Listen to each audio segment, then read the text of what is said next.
My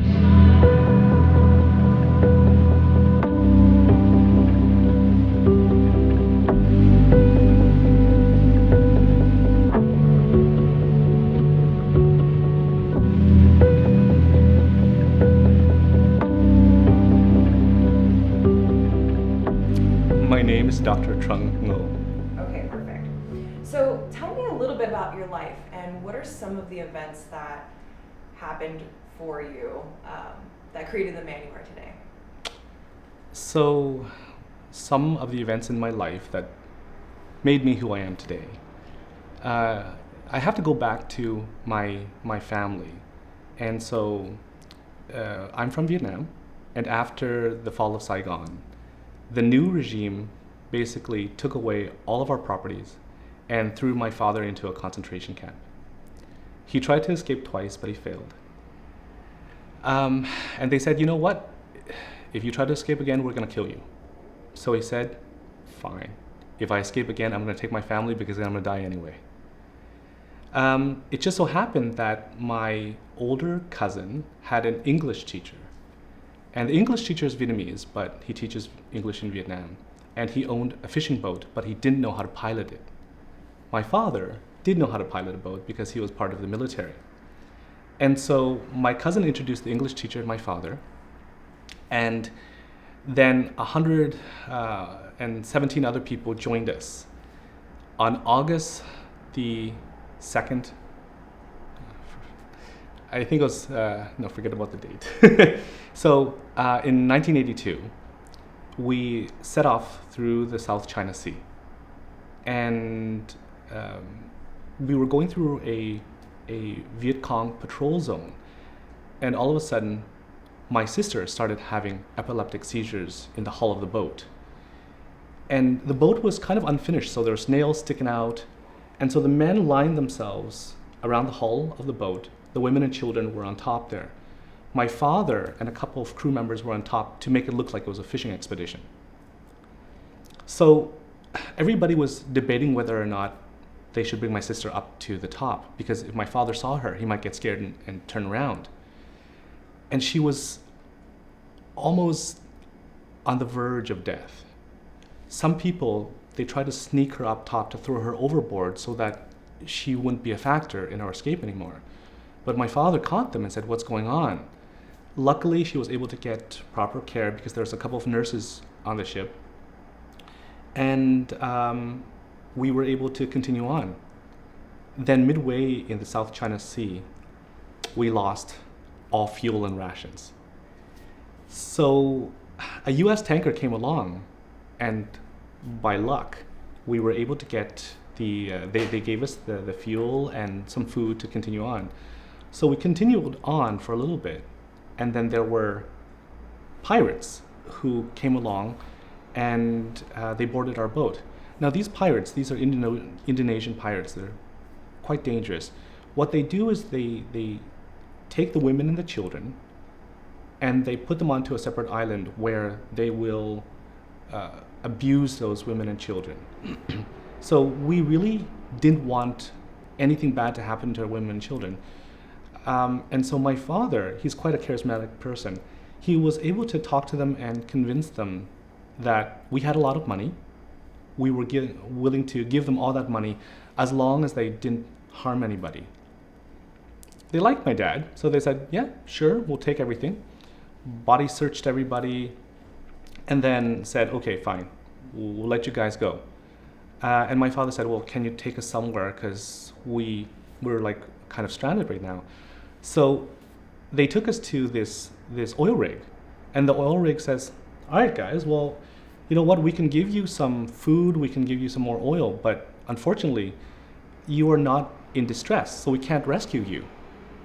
And so my father, who knew how to speak English, he said, okay, they're saying that they won't rescue us until we're in distress, so let's get in distress. So he said to everybody, let's sink this boat. So he got people to just kick, punch, drill holes into the boat. And then as our ship was sinking, we were just staring up at the oil rig, and they looked down at us.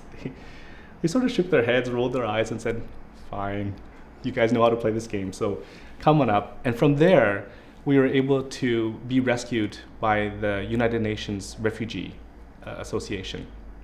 And then they took us to Galang in Indonesia.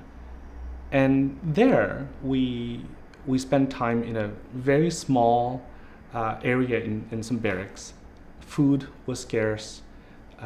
We all had a common place. Our family had a 2x2 meter square to bathe, to eat, to sleep, and everything like that.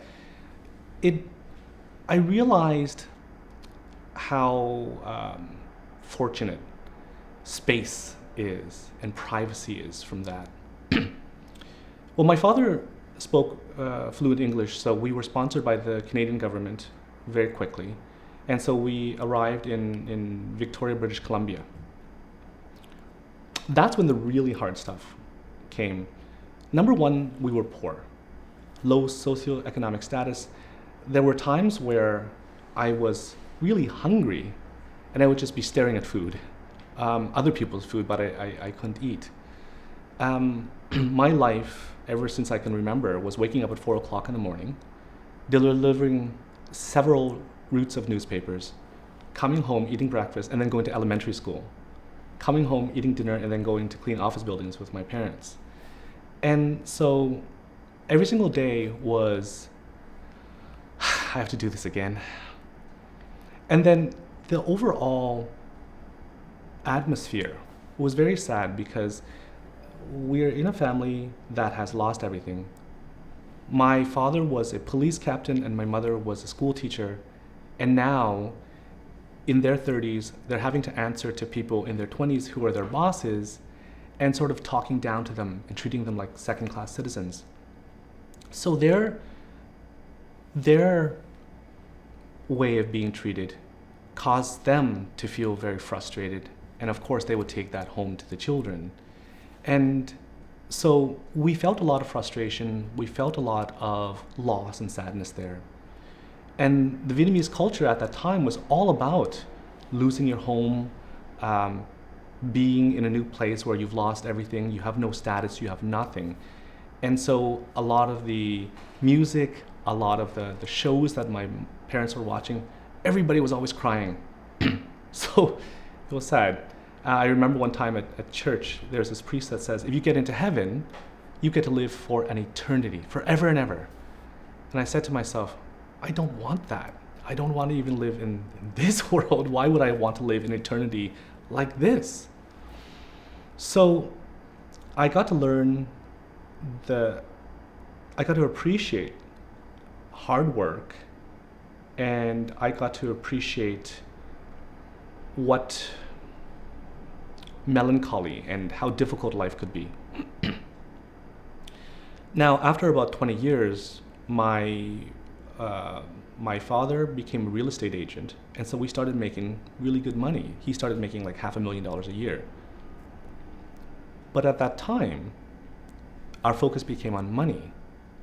And when I was younger, even though we were poor, we always did things together. So there was a sort of a sense of security, a comfort there. But when he started making a lot of money, the family was all about making the money. So our relationships started falling apart. And because of that, I understood the importance of priorities. Money doesn't have to be one of them. I know that a lot of people who came from Vietnam, they would do anything to make that money because they thought, I'm escaping a poor country, I need to live a better life. And so they would lie, cheat, and steal to get that. A lot of families were broken up. Some people were sent to jail. The English teacher. Sorry, give me 1 second. Just waiting time for that motorcycle to stop. If you want to drink some water, go Sure. ahead.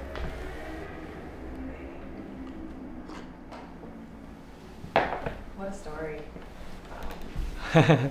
So, do you remember where you left off? Yep. So the English teacher who owned the boat that we escaped in, again, he's a Vietnamese man who taught English. He was sponsored by the US government and he went over to California. Ironically, nobody understood his English. He couldn't find a job. Now, his whole identity of being a teacher, and in Vietnam, being a teacher is higher than being a parent. Everybody looks up to you, respects you, and his whole identity was shattered. But because he was alone in a new country, he was uprooted, he didn't have the social supports and a family, he couldn't handle that fracture of his identity, and unfortunately, he committed suicide. I was quite fortunate because I was able to get access to a lot of very unique resilience factors. So the first thing is that even though my family and I were struggling, our identity was of struggle. And a lot of the songs, a lot of the music that I listened to, and my father would sing these songs for me when we're walking in the dark at 4 o'clock in the morning to deliver newspapers. And it was songs about how we don't know where we're going. We've lost our home. We've lost everything. But one day, we hope to return to a country that has found peace. And that gave me hope. That gave me something to look forward to, but it also didn't give me anything specific to look forward to. So it allowed me to flow through life with this idea of finding this peace. Other resilience factors that I was able to get access to were my teachers. My parents were busy working all the time, and they were never able to validate my identity or parent me, really. They thought I was quite dumb because my sister at the age of 2 was able to go to the market and buy whatever they wanted. She's quite smart. I went to the market and came back without my shirt because I had just bathed in a pool and I didn't bring back anything. So my parents were like, "You're so stupid." But because my sister is older than me and she did really well in her school, and we were living in Victoria, British Columbia, which is mostly a white population, and they had that sort of preconception of Asians to be hard workers and to be academic and whatnot, and my sister was a top student. So by the time I got to school, they said, okay, well, he must be smart. His sister's really smart. They kept on feeding me that message. And every single time that I did well on an exam, it would reinforce that identity of mine that I'm a smart person. And so the teachers, a lot of them, kept me under their wing. Even though being an outsider and having lost everything, life was quite lonely. I didn't feel like I belonged anywhere. Every single time we went on a school trip somewhere, I'd be the one who has to sit with the teacher because I had no other friends. But the teachers kept me close. They watched over me, they protected me, they mentored me. So I naturally had that. I never asked for it. It was pure luck. But I got that, and it helped me to continue on to do well in school and eventually lead me to get a scholarship and then become the professional that I am today. The other thing was that I practiced martial arts, and I had some natural talents in that. So that reinforced my sense of capability, my sense of competence. And when a lot of people tell me that they like me, they support me, they respect what I do, it also helped to reinforce my identity so that despite everything that happened in my life, I was able to still be whole and move on. Awesome. Really amazing. I'd like to go back a bit and talk about your dad and the relationship that you had with him and how you viewed him as being kind of a hero, would you say? Mm-hmm. What would you say is the importance of that relationship with your father in your own personal resilience? After they start speaking.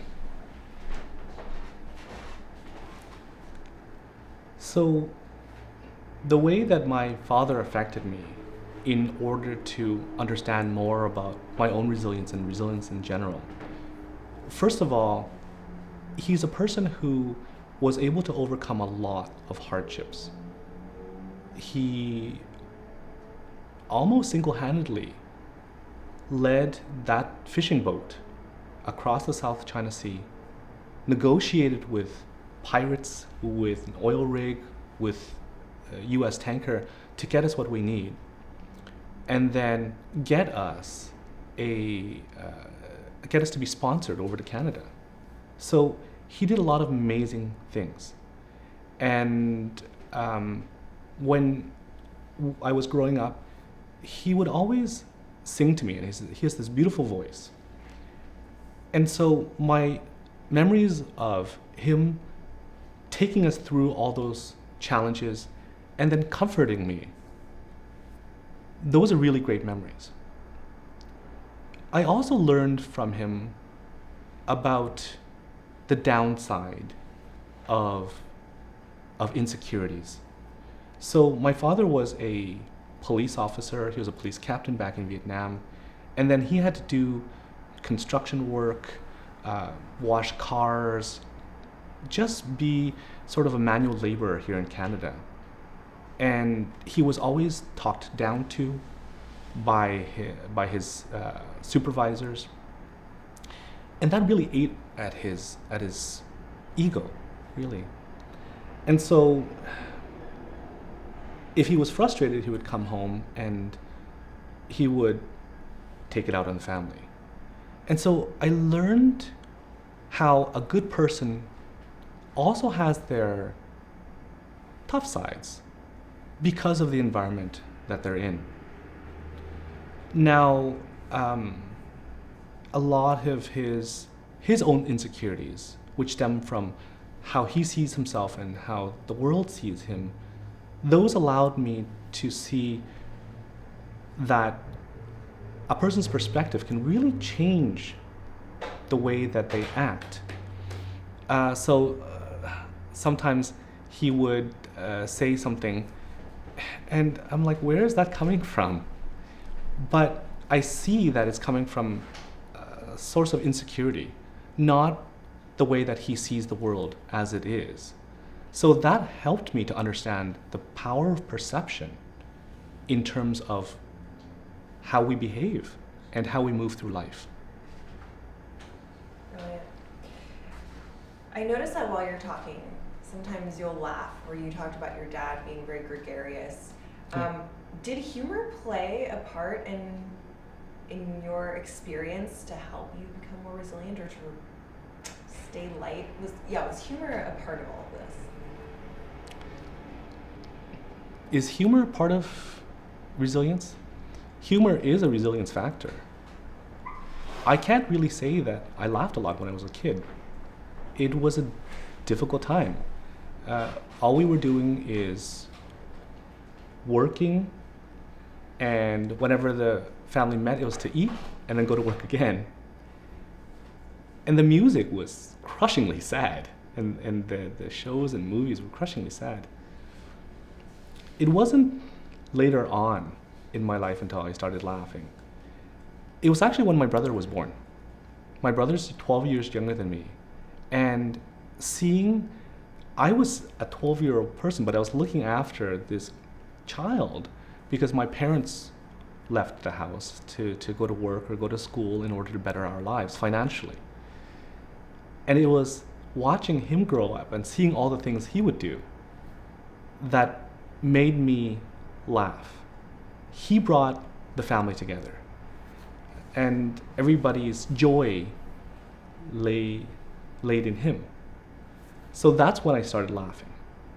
And I now appreciate true laughter, where it just comes from a really natural place and I just can't stop.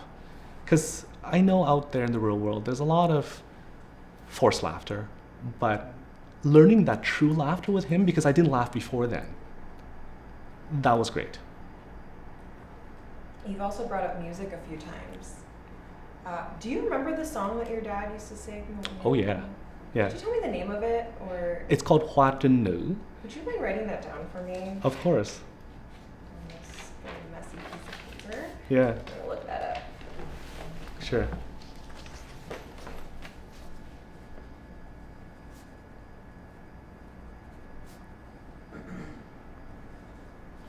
It's about about a flower. Yeah, that was one of the songs that he used to sing to me. Other songs, though, I'll write down actually the song that really motivates me. Um,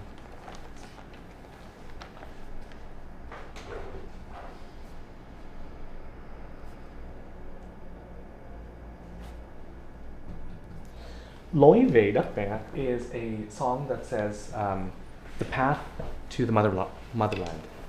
So it talks about how a person leaves Vietnam and then eventually returning to a country that has found sort of peace. Yeah. Okay, great.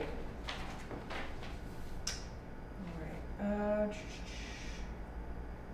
So martial arts. What I'm doing right now is I'm picking apart some threads that we've also heard about in past interviews. Martial arts and music seem to be things that come up often. Yeah. Can you talk more into what martial arts did for you in terms of creating a resilient human experience? Right. So, how did martial arts affect my life and increase my resilience? The first part was that there was structure. So I would have to go and train. And it gave me something to look forward to and something to distract me. The second thing is that I always had a team train with me. So that if I had trained by myself, and my father did try to teach me Kung Fu by myself, it was horrible. It was, all he did was yell at me and tell me how bad I was. But once I got into a group, then it was motivating each other, and it was teaching each other and learning from each other.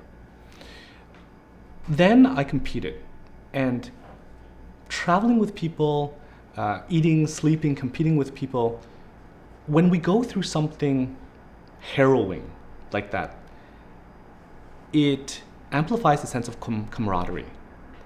And to win and to lose and to share in those highs and lows of emotions with each other, that's amazing.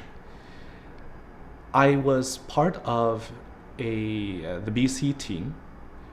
I was the featherweight champion, and there was two other people in my same school, both Vietnamese. There was a bantamweight champion and a flyweight champion. And our flyweight, he actually became the youngest national champion in Canada at the age of 16. But going through that and seeing each other fight, seeing each other at a low state, trying to lift each other up after a loss, trying to get back again, that was great.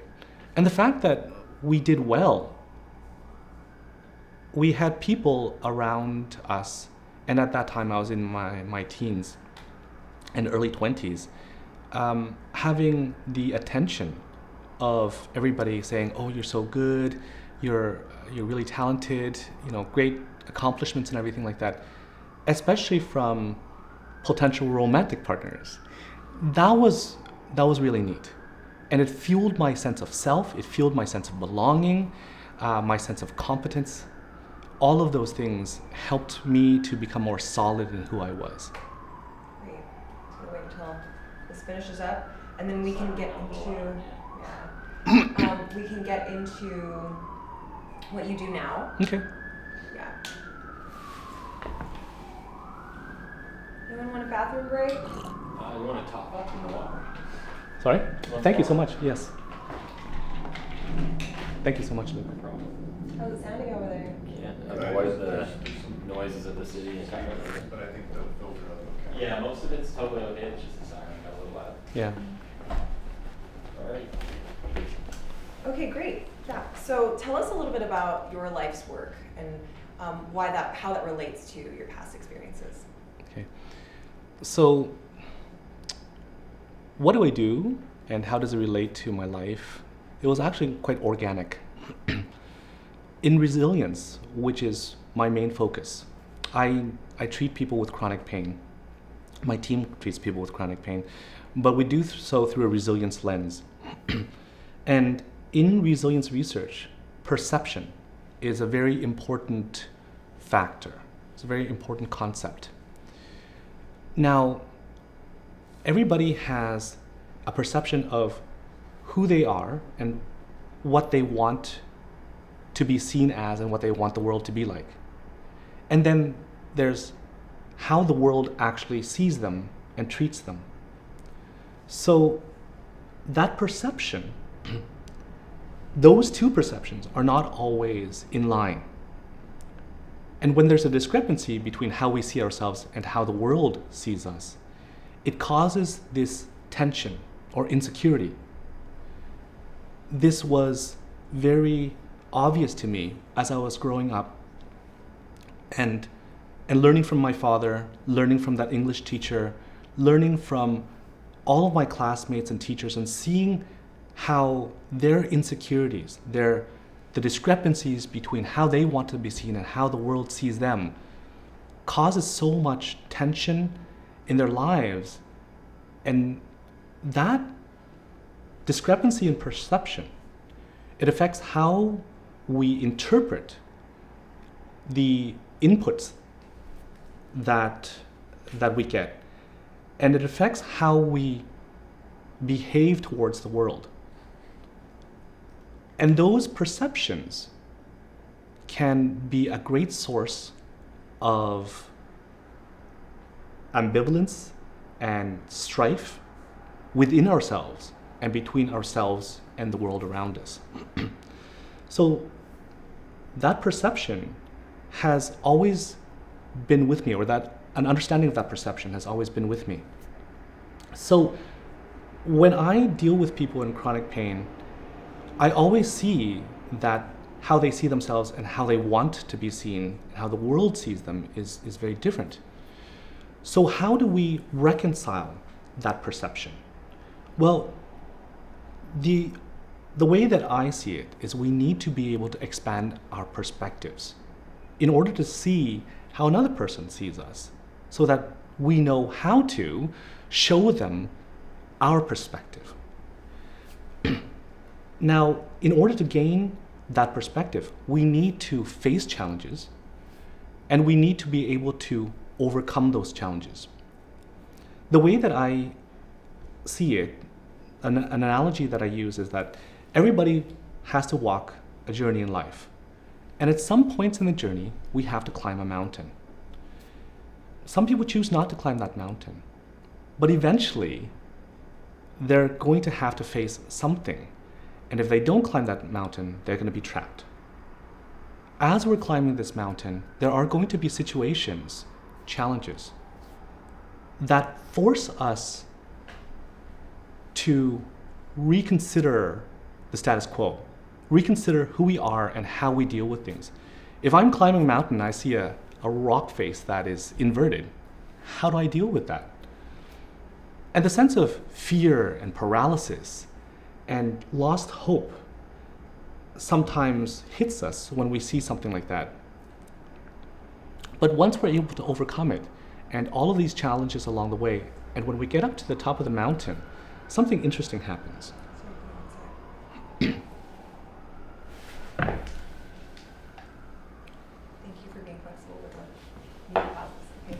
Flexibility is one of the resilience resources. Ready?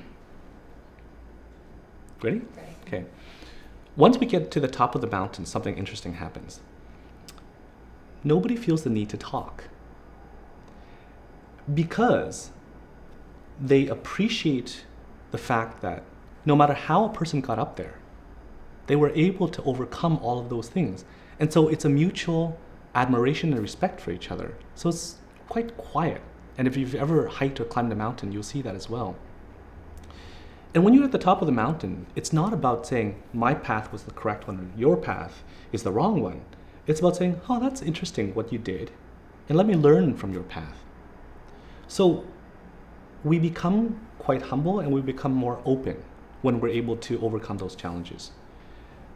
But the most important thing to me is that when we stand at the top of the mountain, we see beyond that mountain to the rivers and the lakes and the forests and the other mountains. And so it gives us a sense of wonder again. And as we see that we say, I want to go to that mountain, I want to go to that mountain. And we may dread the process, but we know what it's going to be like when it gets to the top of the mountain. And so when a person gets those perspectives and they see much more clearly, their perceptions of things change. And so, number one, they shift their perceptions, or number two, they can shift other people's perceptions of them to decrease their insecurities. My parents, they escaped from Vietnam so that we could be free. And that gave me the opportunity to learn from mentors, learn from people in chronic pain, learn from other refugees, see all of these other people's experiences, incorporate my own experience into that, and then learn about how to live with an insecurity, because everybody has insecurities. But be able to live without those insecurities controlling our lives and winding up hurting other people or ourselves. And to a higher extent, being able to control those insecurities to motivate ourselves and others to change the world. Now, how I do this in my field is to help people understand that when they're climbing the mountain, they're not alone. Because I think that there is this message that, you do everything yourself, you can achieve everything you want, you can be anything you want, all you have to do is work hard enough and believe. Now, there's a few things that's erroneous about that. The first thing is that, no, you can't be anything you want. There's only one Olympic champion. And some people work their whole lives and never become Olympic champions. So that we need to be flexible in where we want to head in our lives. The second thing that's wrong with that sort of ethos, that messaging that society in North America at least is giving us, is that it focuses too much on the individual. So if you didn't succeed, well, it was because you didn't believe enough or work hard enough. But most people don't succeed. And so you have people who are hating themselves, who are just punishing themselves to try to achieve a goal that might not be achievable. So resilience tells us that they are not alone. There's many different factors that can help a person climb that mountain. These could be internal, a sense of purpose, which is usually given to a person external to them. My sense of purpose came from my experiences and the people around me and the culture that drove my purpose and meaning in life. There's a sense of flexibility in life, and to be more flexible, we need to go through more experiences and challenges in order to open up our perspectives more. There is a sense of how we see threats. Internally, we can either see things as a challenge, or we see something as life-ending. How we see that is something internal to us, and we can develop that skill through experiences and whatnot. And then there's external resilience factors. Climbing a mountain, it's easier if you have the right equipment, if you have a Sherpa or a guide, if you are properly attired, if the weather is calm. All of these factors can make the journey a lot easier. And so we figure out how to make a journey easier for a person. Having mentors, having social supports, having financial and material resources, having groups to belong to validate them. All of those things help people overcome their challenges in order for them to broaden their perspectives and decrease their insecurities. Wonderful. I would like to ask on behalf of anyone watching that has chronic pain that they're not sure why. I'm sure you get a lot of clients like this. Mm-hmm. Can you explain to us what the relationship is between perhaps past traumas and chronic pain? Fair enough. So what's the relationship between past traumas and chronic pain? Well, I first have to explain what pain is. Pain is a perception. And like any other sensory perception, there's multiple things that are involved. So for instance, when I use my eyes, light is reflecting off your face and hitting my retina, and it makes me not feel anything yet because I'm not seeing anything yet. It's just stimulus. Then that stimulus creates some nerve impulses which get sent to the back of my brain, which inverts that image, and then all of a sudden I have an image, but it has no meaning to me. I'll see hundreds of faces a day, but I don't remember or care for any of them. Where vision comes in is that that image then goes to the center part of the brain, and then now you have your thoughts, your emotions, your memories, all of those things combining. So if I see a person, and I've never met them before, but they remind me of somebody who I like, all of a sudden I have a good sense of them.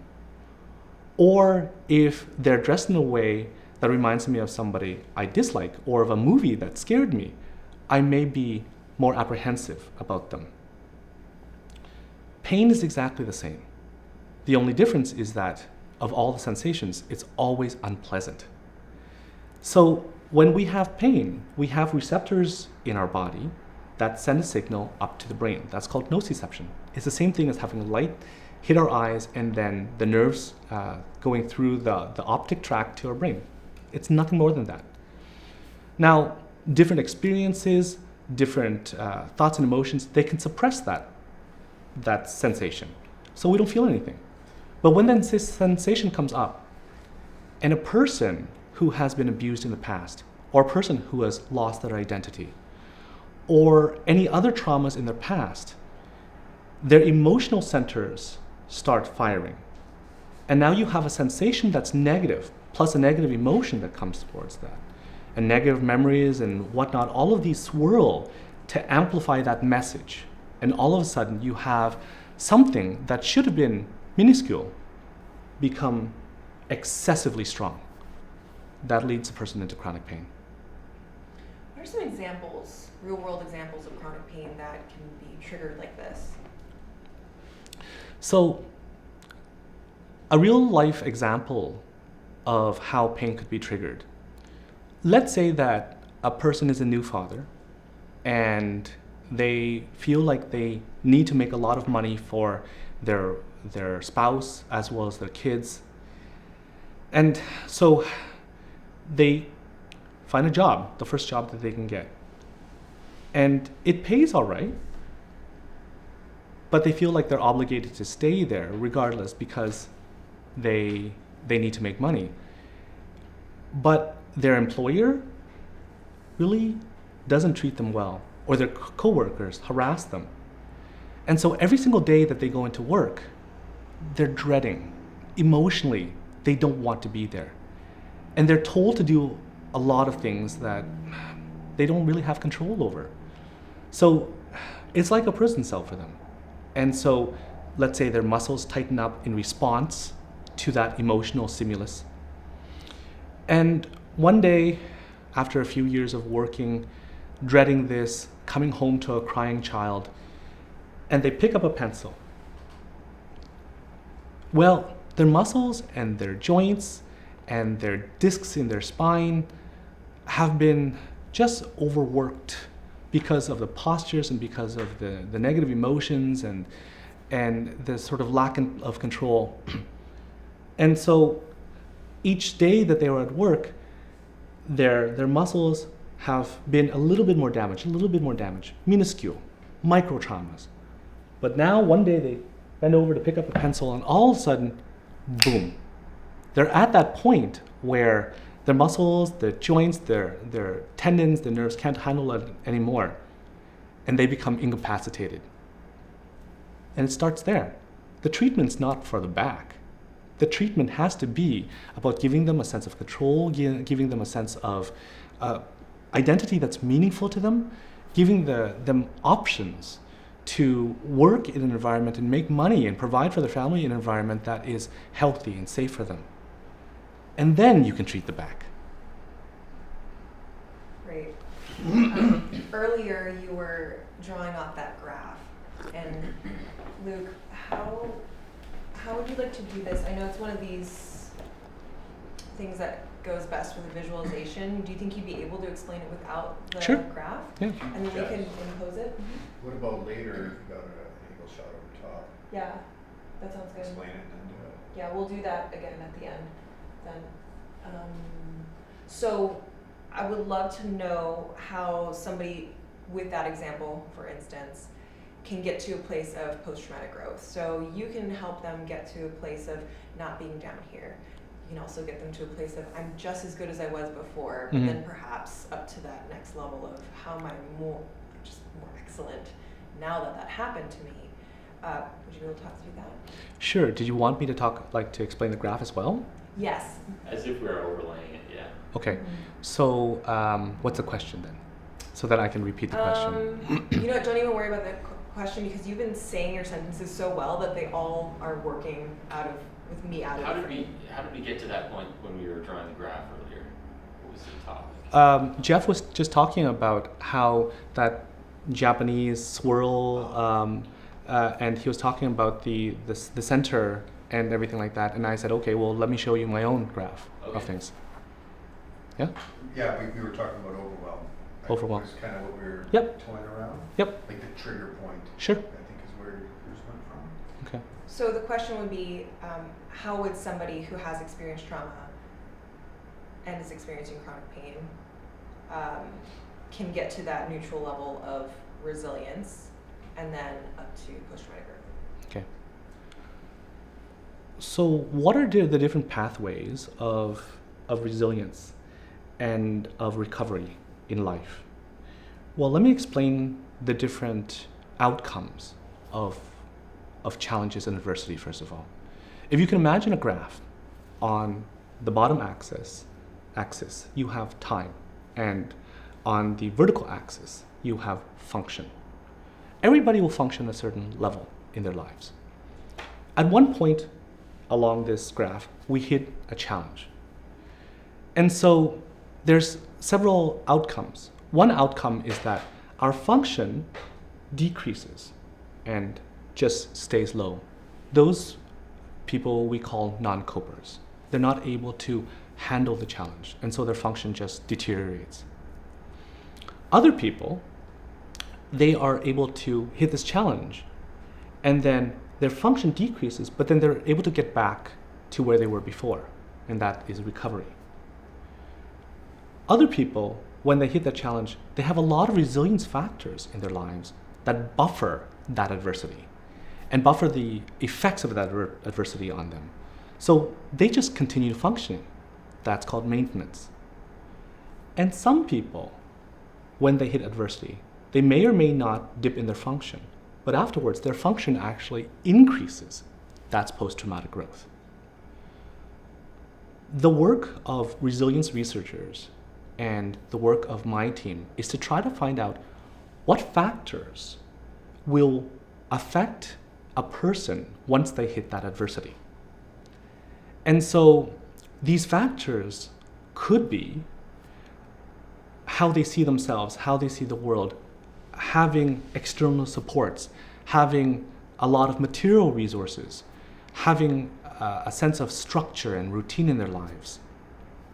There are various factors that we use in order to, well, first of all, we have to get people aware of those factors and then help them to use those resources in a meaningful way to them in order for them to either recover or even grow. Now, when a person hits adversity, their worldview is challenged and sometimes shattered. So in order for a person to have post-traumatic growth, in my experiences, they need to be able to see the world in a different way that is positive.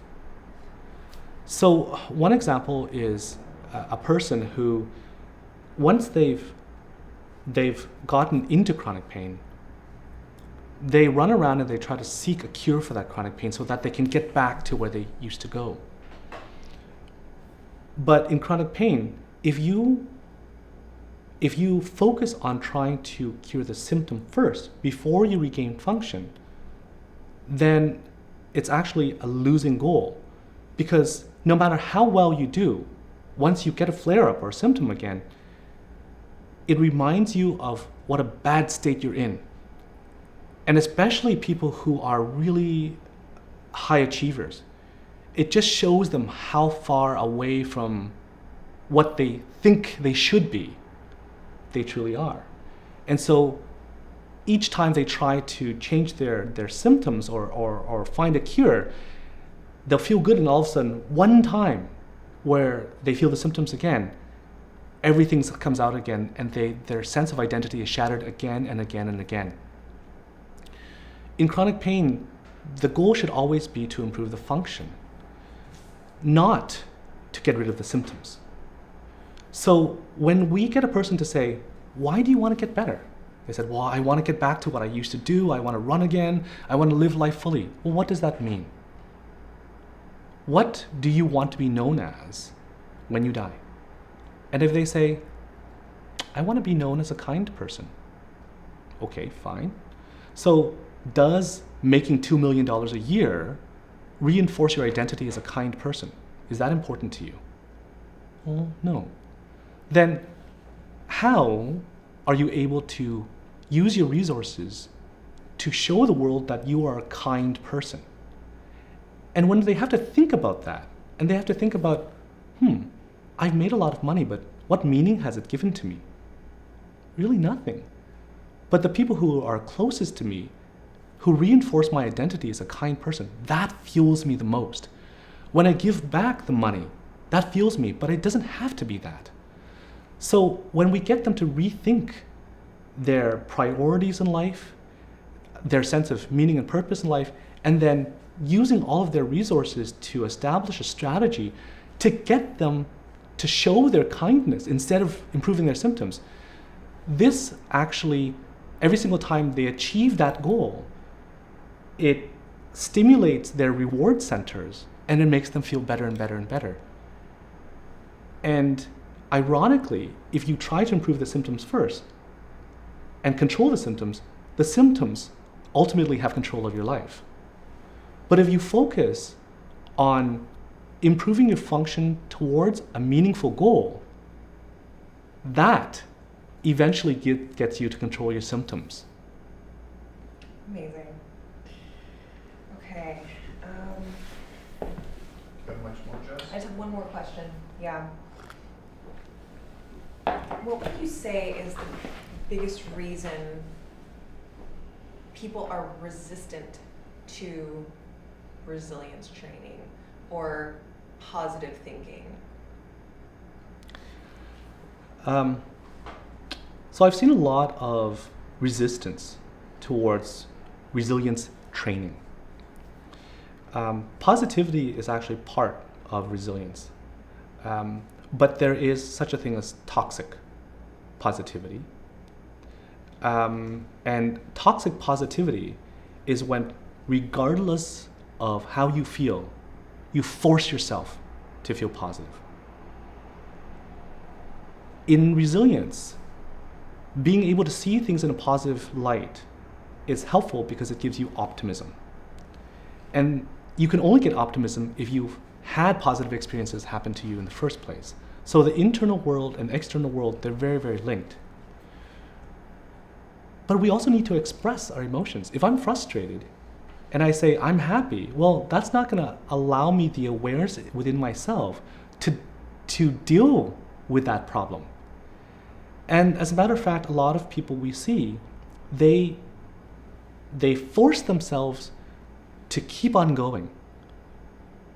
But when you do that, you're not addressing the problem. If you keep on hitting a brick wall and you say, I'm going to get through this, well, the wall's not going to get hurt. You are. So saying to yourself, this is a brick wall. I can't get through this. Stepping back and saying, this feels frustrating.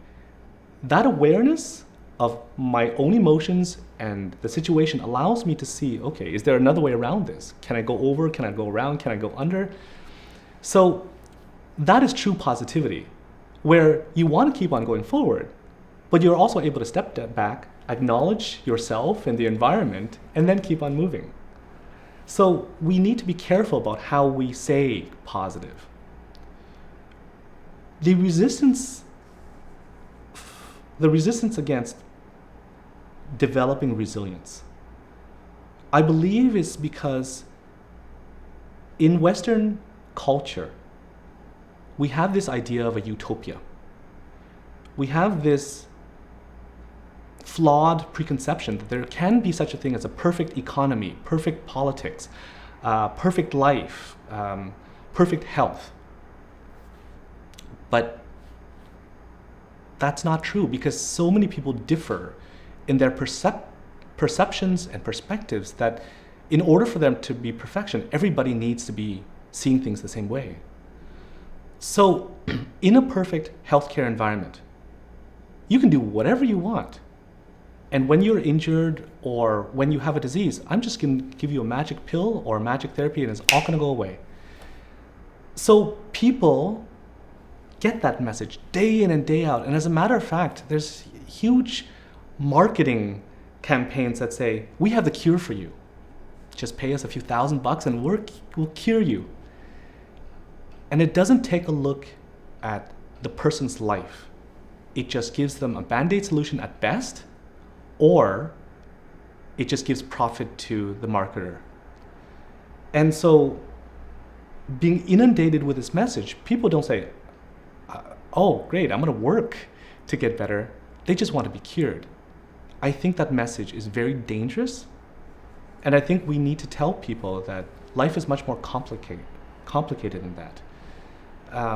You are not one-dimensional. No two people with the same disease has the same illness because of your experiences, because of your thoughts and emotions and personality and race and gender and everything else. You will experience things much different than everybody else. Sometimes you need to sink the boat, you know?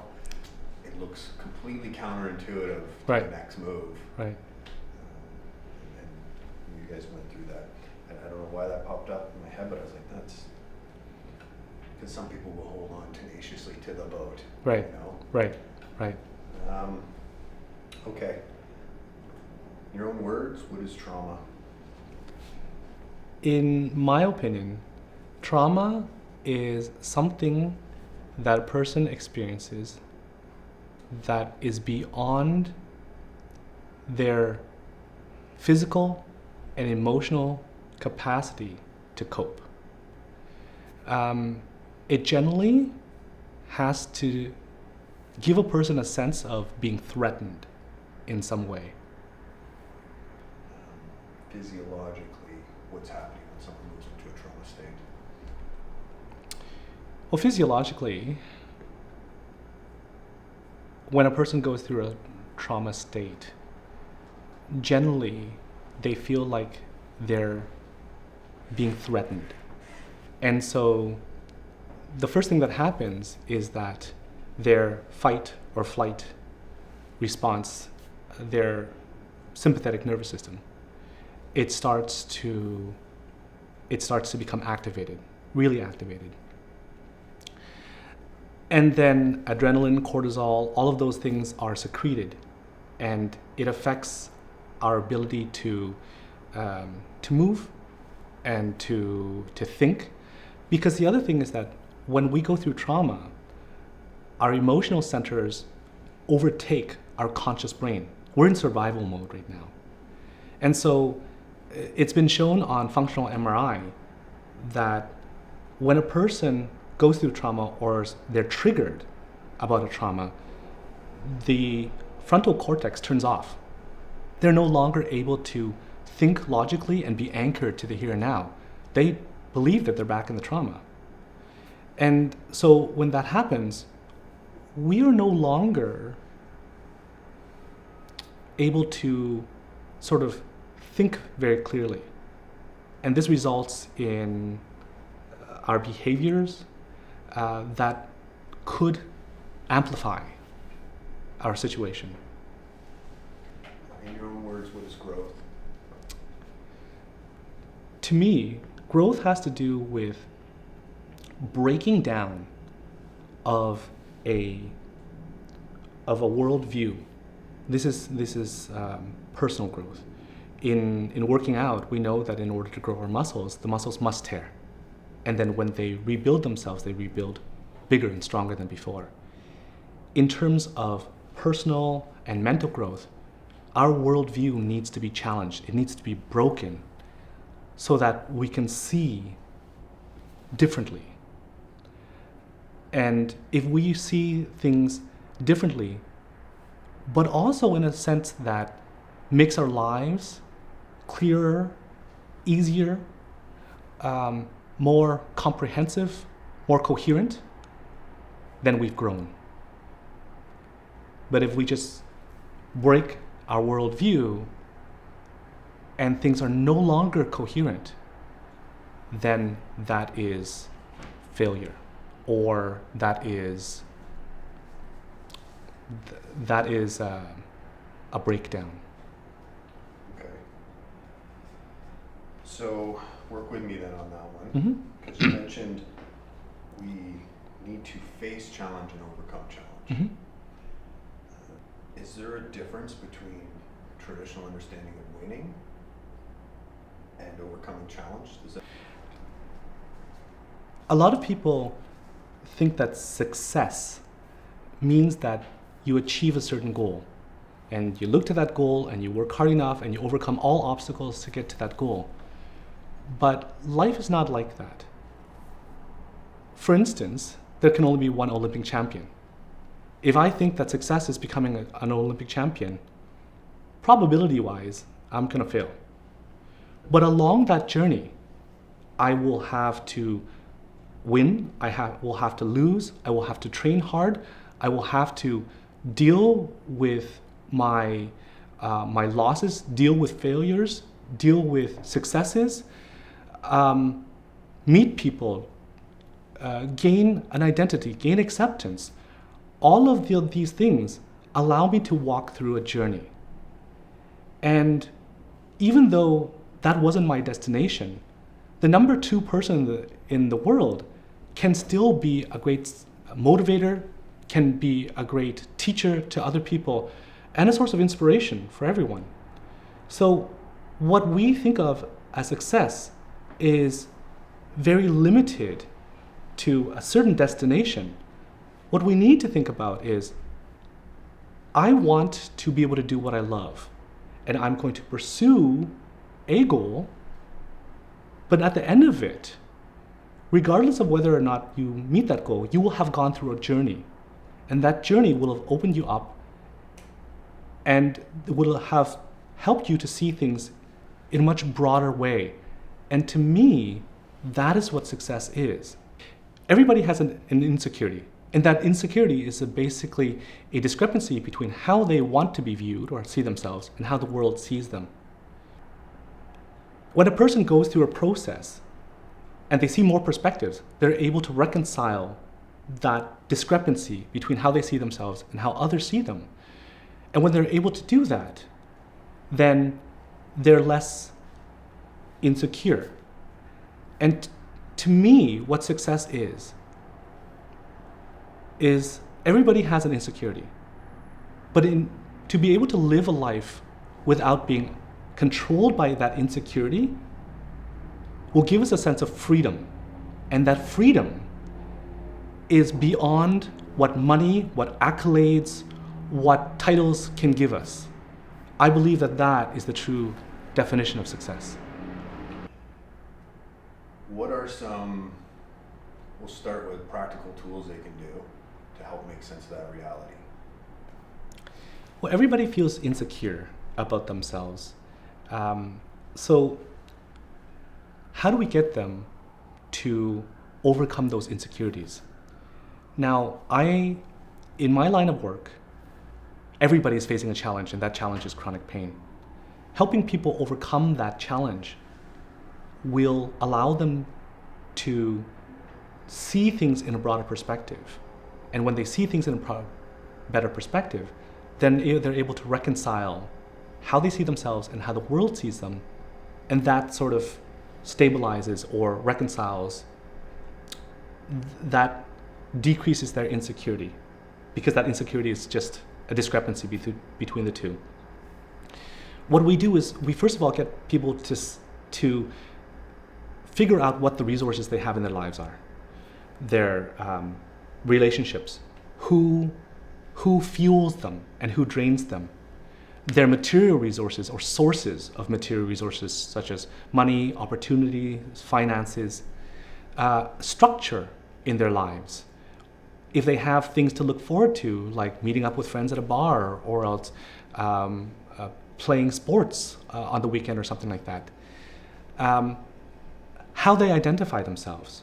Are they a strong person? Do they feel like they're a kind person? Do they feel like they're a smart person? All of these are what's called resources that a person can get access to.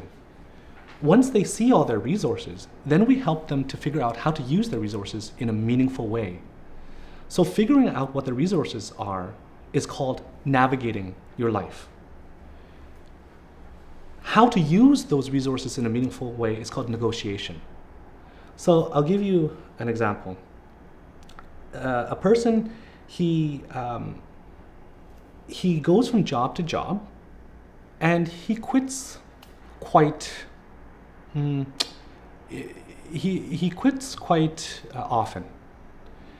And he gets married, and then he has a young son. And he's in a job that he doesn't like, and he wants to leave the job. So he's asking his wife for her support, but she won't give it. She's saying, we have a young son. We need you to be secure. So his resources are his wife, his son, his job. How is he going to use those in a proper way? Because right now he can't get the support from his wife. But if we go back in time. Sorry, I just want to wait for that. Sure. Support from his wife, go back in time. Okay. Just kidding. If you could start whenever this is done back at his resources are his wife, his job. Sure. His resources are his wife, his job, his son, as well as personal attributes, such as his talents and his experiences. Now, when he goes back in time, he can see that every job he had allowed him to learn about what he liked and what he disliked. And then every new job allowed him to find more joy and purpose in that work. It got him to work harder in that job, and it made more money. The time between jobs was just a couple of weeks. So when he was able to tell his wife and sort of lay all of that out for her, then her perception of him was no longer a guy who's unreliable. Her perception of him was a person who's constantly trying to improve himself career-wise. So once she saw that, and all of his bank statements and his attitude toward his work, all of that actually changed and improved through time. When she saw that, she gave him her full support. That is called negotiation. Good answer. That's a hard question. She's a doozer. How do you see consciousness and growth linking together? So let me explain a little bit about the different levels of the brain before I explain this more. So the basal level of the brain, the brainstem, has to do with helping us to breathe, digest and eat, sleep, reproduce. That's the so-called reptilian brain. And then we have our emotional centers, which are also called the mammalian brain. And those have to do with our emotions. So mammals are a gregarious living being, and so they need to communicate with others. So if I see something threatening and I express that, then my species can see that something is threatening, and so they'll alarm everybody, and so we can escape the dangers. Then the human brain, the neocortex, it allows us to do higher level functioning, reasoning, abstract thinking, mathematics, those type of things. it's been shown that when a person has been through trauma, then the neocortex actually shuts off, because in order of importance, if I'm facing something threatening, I don't need to do abstract math. I just need to survive and have everybody around me survive. And then if I'm not able to use that part of the brain, then the reptilian brain will at least allow me to be alive. So those are the order of importance. So when I go through a trauma, then my neocortex shuts off, and I'm completely in a stage of emotional arousal. And when I'm in that state, I can only react. I cannot think, I cannot do anything else, I can only react. But in order for us to grow and see things differently, we need to get access to our neocortex again. That allows us to experience meaning in our trauma, allows us to see what went wrong and how to change it for the future, and allows us to buffer inputs so that they don't stimulate our emotional brain in the future. So getting access to the conscious brain is extremely important in growing through adversity. How do you prevent, or when you're in it, maybe reduce it a bit so that you can access that prefrontal cortex? Okay. So the way that you prevent emotional overwhelm, the first thing that we do in trauma therapy is we help people to find an anchor. And an anchor is generally something that allows you to always feel safe. It could be a person. It could be an imaginary character that you idolize. It could be a song. It could be a place, like sitting by the ocean. Something that has meaning to you, that allows you to, on a consistent basis, feel calm. Once you have that, in order to develop this, we have a concept called a window of tolerance. Then we explore things that overwhelm our emotions just a little bit, causes us fear, causes us anxiety, whatnot. And we explore it just a little bit, and then we go back to our anchor to feel safe. Our anchor literally anchors us to the here and now, which is basically what the prefrontal cortex, the neocortex is doing, helping us to be anchored here into the here and now. And so once we establish this anchor, then we can explore things, come back, explore things, come back. And over time, our window of tolerance increases so that we can absorb more stresses without becoming emotionally overwhelmed. This is the same concept in insecure children who, when they know that their parents are close by and they know that their parents are always taking care of them, they can travel further away from their parent. Do you think you can stretch that spectrum? I don't know how you guys talk about it, so what that window of tolerances is. Like, can you practice building a bigger window of tolerances pre-stresses? I'm going to go into a new concept now. Okay, so let me explain the differences between the current medical paradigm as well as with a paradigm that I believe to be truer. In the current paradigm, which is called pathogenesis, pathos meaning disease, and genesis means the creation of, we believe that people are healthy, and then when something happens to them, they become sick. So we give them a therapy or a pill or something like that to bring them back to health. But in order to differentiate between health and sickness, you need some objective measures. But here's the thing. Some people with terminal cancer, they can still be gardening. They can still be playing with their grandkids and everything like that. And they have MRI, biopsy, confirmed cancer. But you have other people who have nothing positive on MRIs, blood tests, whatnot, and they are completely debilitated. So this definition or this differentiation between health and sickness isn't really cut and dry. Another paradigm is called salutogenesis.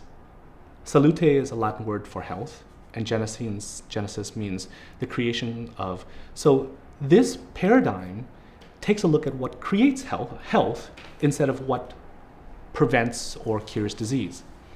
So in this paradigm, we're all diseased to a certain extent. When we're born, for instance, we don't have a working immune system.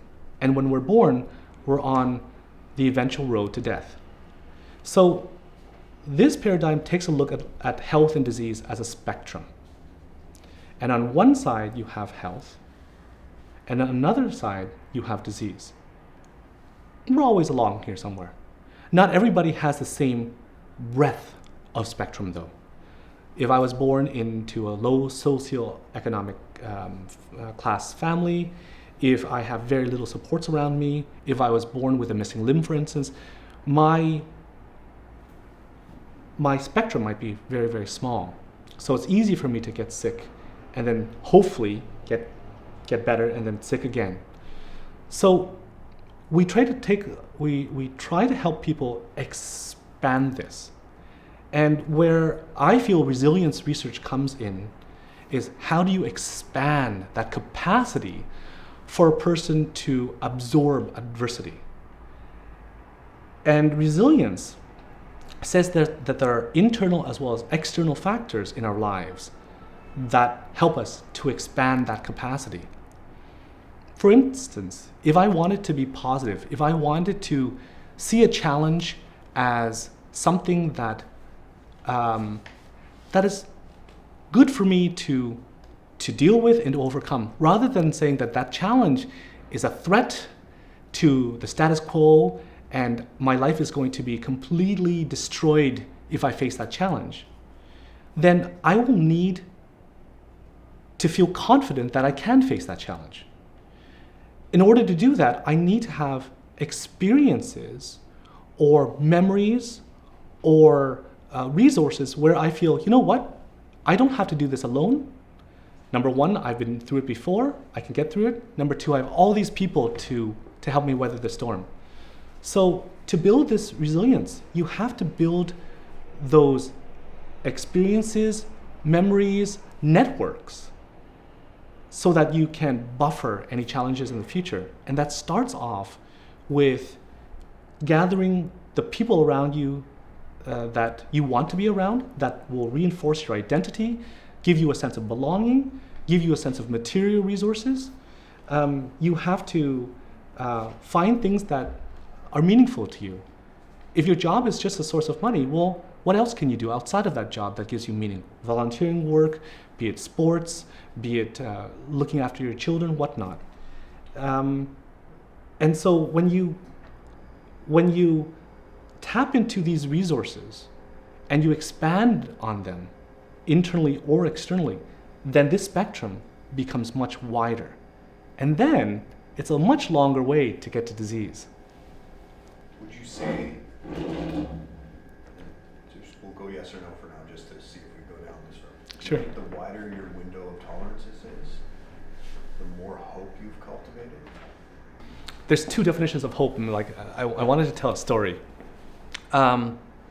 Okay, so let me go through both, and if we have time, are you guys okay with that? That actually scratches a question off my list. I was going to ask you to define hope, so go on. Okay. So there's actually two definitions of hope that I'm aware of. The first definition of hope is an optimism, or thinking that the future will be positive, it will be within our control, it'll be something that we can handle. So in that sense, with that definition of hope, then having a wider spectrum or having a wider window of tolerance allows us to absorb more negativities in our life before that hope is depleted. Because everybody has a capacity. Even our hope has a capacity. There's a second definition of hope, though, with respect to the question of whether or not challenges are a part of life, or whether life should be a utopia. back in the days of the ancient Greeks, so thousands of years ago, there's a story of Pandora's box. And so the story goes that Prometheus, one of the gods, he created man. And he saw that man was cold, so he went up into Olympus and he stole fire. And he gave the man fire, and man was warm. The gods in Olympus said, "How dare he steal this fire from us? So we're going to punish him." And so they chained Prometheus to a rock, and every single day they would get an eagle to come and eat out his liver, and then it would regrow, and on and on and on. But the gods also decided to punish man. And so Epimetheus, Prometheus' brother, was the leader of men. And so the gods said, okay, how do we punish them? Let's create woman. And let's make her beautiful, and let's make her kind and supportive, but also very, very curious. And then we're going to give her this box. And so they said, Epimetheus, here's woman. And they told Pandora, the woman, Pandora, be with these men, but one thing is, never open that box. So she stays with the men, and one day they leave, and she's by herself. And of course, being very curious, she opens the box. And out of this box is strife, fear, hatred, anger, jealousy, all the bad things. And as the men are coming back, they see all of these horrible things coming out of the box. And so Epimetheus jumps on top of the box and says, "What are you doing?" And there was one thing left in that box. And they go, "Who's in there?" And the voice from that box says, "I am hope." So in this sense, remember that everything that came out of the box was negative. So to the Greeks, hope meant an understanding of all the negative things to come. So if hope escaped, that means we would see all of the horrible things that are going to happen to our lives, and we would never want that. But because hope was preserved in that box, we have a naivety to us that allows us to continue on with our lives. It's beautiful because it says that life's going to be hard. But we're protected because we don't know what that hardship is. So to me, today's okay.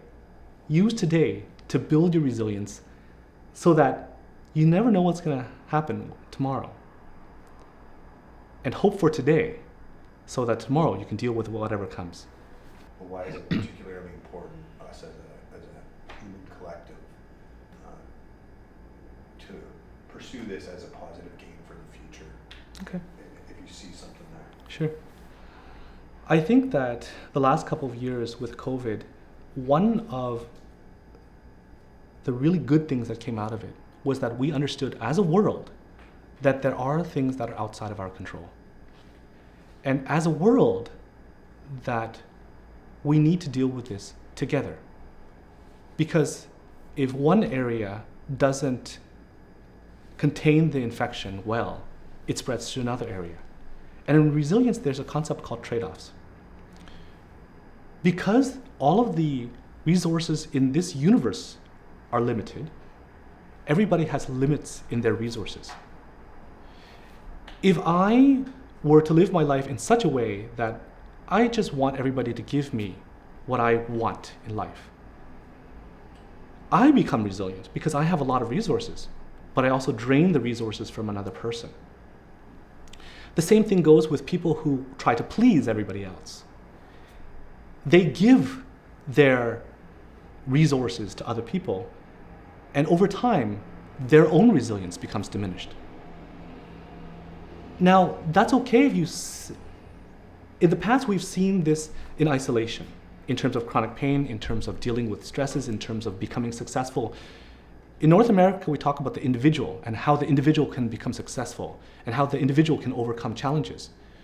But when you take a look at it, that individual that got to where they were, they affected everybody else's resilience getting there. Being a successful business person, I have to limit my competitors into the terms of how much money they can make. But now with COVID and understanding that there are things that are greater than us that can affect all of us in a negative way, we need to understand that my resilience is connected to your resilience. And the more resilience I have, the more I can give to you. And the more resilience you have, the more you can give to me. As a species, I think it's a very important time because this awareness is very acute. In 10, 20, 30 years, my children will just think that they stayed at home for a couple of years. They don't realize the extent of the depression, anxiety, restlessness, suicides, disease, and death that was caused by this. But now we see it. Upfront, personally, we can develop our own resilience and help other people to develop their resilience so that that habit, that culture, will be changed so that our kids will inherit that. With your team and your work, you realize that the divide between physical health and mental health is arbitrary. Yeah. Could you talk a little bit about that and what you meant by that? Sure. Physical and mental health, they are one and the same. There's so much science to say that the brain, that connection with the muscles and the nerves, well, of course, the brain is connected to the nerve, that's the nervous system. But its connection to the muscles through stress, we tighten up our muscles. We know that the gut and the brain are connected, and we know that the types of foods that we eat affect our emotions, and our emotions affect our gut. So in terms of how we think, how we feel, it's all the nervous system. And the nervous system is the brain, spinal cord, and peripheral nerves, which is connected to our muscles, ligaments, fascia, heart, lungs, gut, everything else. They cannot be distinguished. And in my line of work, when people say, well, I have back pain, treat my back pain. I say, well, you were recently divorced, you were highly harassed at work, you had a horrible history of abuse when you were younger. What are we going to do to calm down your nerve or nervous system? I can treat the muscles separately, I can treat the joints and ligaments separately, but your nerves are constantly firing that signal that you're in danger. If I don't deal with that, your back pain will never go away. You also said in this article, suffering is a choice. I think you also said pain is a perception. Yeah. Do you think those are two ways of saying the same thing? No. When I say pain is a perception, I mean that pain is a phenomenon that is neurological in nature, and the nerves that the pain connects to is our brain, which is connected to how we perceive things, and that is connected to our thoughts, emotions, personality, whatnot. So when I say pain is a perception, I mean that it is a sensation, just like vision. When I say that suffering is a choice, I mean that when we struggle, and everybody will have a struggle, suffering is when we are completely incapacitated to do anything about that struggle. And so if I hit a brick wall, for instance, if I keep on running into a brick wall, that's a struggle. Now, if I just sit down and said, I can't do this, that is suffering. If I say, well, let's step back, let's see if there's anybody else to help me to get over, around, or under this wall, well, that's a choice. My last question is, what is the change you'd most like to see in the world? There's several changes I'd love to see in this world. The first change is to get rid of this idea that there can be perfection in life, that there can be a perfect government, that there can be a perfect economy, that there can be perfect healthcare. Because I think that people expect perfection in their lives. And when that happens, then their perceptions of things are really, really skewed. nobody knows the answer to things. I think that if everybody understands that, number one, we're all living a story that's, the ending is unwritten. And it's about exploring that, like finding out what's going to happen tomorrow, what's going to happen for the rest of the day. And if we can suspend all of our expectations because the messaging that, you know what, utopia doesn't exist. Together, let's learn and figure out how to constantly improve. That's the most important thing I would like to change. Specifically in healthcare. And in my line of work, everybody comes in looking for a cure. They don't want to do work. They don't want to expand their resilience. They just want to feel better so that they can go back the way they were. But if we were to tell them, you know what, there's no such thing as a miracle cure. Your pain is something that is negative, but it can be an opportunity for you. And if we can help you by understanding you as a whole person, your movements, your thoughts, your emotions, your political environment, your economic environment, your society, your community, if we can learn all of that and say, okay, let's see how you can use all of these things in a meaningful way to you so that you're not controlled by your insecurities and that you have a renewed sense of wonder, then we can all say, this is my path, that's your path. How can I learn from your path? And let's explore together rather than saying, I'm right, you're wrong, so you know what? I'm going to beat you until you agree with me. And I think a lot of the world operates on that. If you assume that there's a utopia, you also assume that there's an absolute. And that means you assume that there's a right. And therefore, you will fight for that right. Which reminds me of what you're just leading off of with Jeff, with the importance of openness. Yeah. Do you have anything, last comments in that, the importance of that as a factor for resilience? Openness and flexibility are a huge factor in resilience. Because when I'm flexible, first of all, within myself, for a person to feel several emotions at one time, that's a natural thing, but for some people, they get overwhelmed by that. So that flexibility is important for us to become aware. Openness is important because if I see my life and my path and my condition in a very specific way, and all I want to do is get back to that life and that way of thinking, then I lose the opportunity to get something that could be much better. For example, when my team at Mount Sinai Hospital, we were asked to leave the hospital,